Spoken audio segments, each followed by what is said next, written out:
Hey, this is Father George Corrigan with a few Sunday thoughts on the Gospel for the first Sunday in Lent.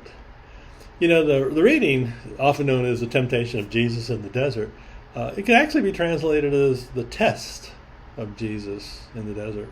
And I wonder if we use that translation, if it would make us maybe think a little bit differently about it. You know, what's being tested? What would our new insights be?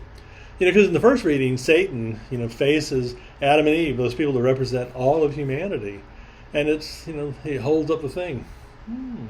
Don't you want to be like God? Because, of course, they're probably underneath him thinking, we could be God.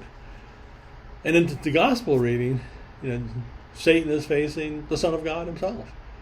But the question's different. And the question is, can you be fully human? What's being tested about being fully human? Well, because when we're hungry, we want bread, we want food. When we're in danger, we want protection. And if we're in charge, well, gosh, we want to fix it all. And yet, we labor in anonymity, as Jesus does. Can he be truly human? Because unmet desires are just part of life, And is Jesus tempted to sort of cheat hunger and to take a stone that has its own purpose and its own beauty and change that to convert it just to meet that desire of hunger? Will he learn from that unmet desire in order that he can explore the deeper desires among those surface things like hunger? Can he, even though he desires, can he flourish? And can he live in a world of lack? Can he live generosity? And will he continue to remember his mission?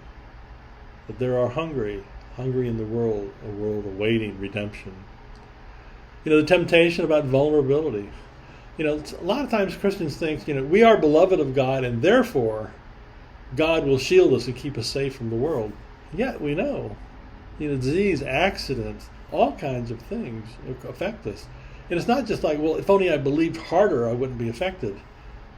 Because that's the whisper of Satan, targeting our deepest fear, this lack of security. Are we trying to leverage our belovedness into a security? And we know the answer for Jesus. It's Good Friday. Completely vulnerable, and yet knows that he is loved. And just as we know, ultimately, we may not face a Good Friday, but we know that our bodies will fail. And it's just, the face of what humanity is to be fully human is to be vulnerable. And maybe the third test is ego.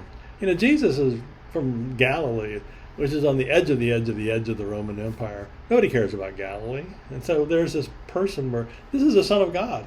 He shouldn't be obscure. He should be center stage. He should be applauded, admired. He should be significant, not just left to surrender this life.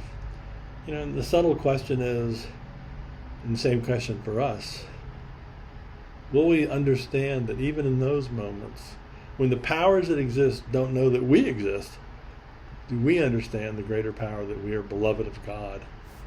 And those are the three tests in a certain way: unmet desire, vulnerability, and ego. And what will we do? Well, we look at what Jesus did. His choices was scarcity over comfort, vulnerability over rescue, and obscurity over fame. Humanity is a classroom of itself. It's a classroom in which, in our own personal wilderness, will we continue to know that we are beloved, even when we're hungry with desire, if we're insecure and we languish in obscurity. Jesus understood who he was and whose he was. And that's the question for us. Can we be human and hungry, human and vulnerable, human and beloved? And to know that the classroom of our lives teaches us that even in our wildernesses, we are beloved of God. And that's enough. And may the Lord give you peace. Amen.